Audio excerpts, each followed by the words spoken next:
12'yə xoş gəldiniz. Bəli, uşaqların bu son kargosunu açırıq, ən böyük olan.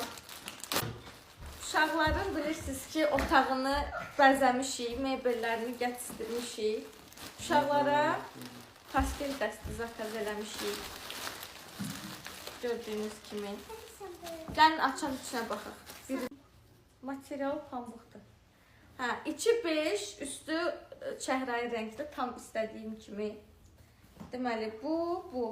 Özdə rezinkalıdır, super. Çıxmayacaq.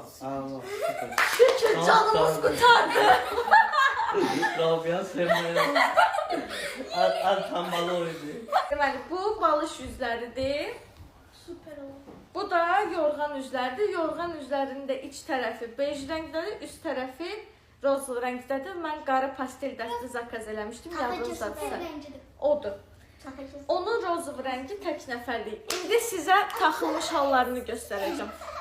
Bu Məryəmin yeridir. Mənim uşaqlıq kuklamı vermişəm onu, onunla yatıb durur. Bu da Əsnatın yeri.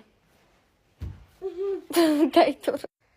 Pastellər sərində dedik ki, yerinizi duxulayarıq, qəşəng iyi gəlsin. Və mənim fikrimcə uşaqların yerinə vurula biləcək ən gözəl duxu budur, analarının qoxusu. Yastıqlarına vuraq.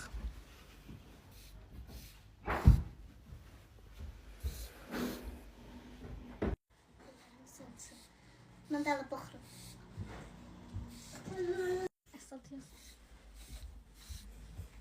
Bu nədir burada? Əsad yazır. Ofeliyanı Obelya yazıb. Aslanı Aslından yazıb. Bir dənə Elnarə ata-ana düzdür. Ofeliyanı Aslan Çuzoy Paxmel gedib. Yo, düz yazıb.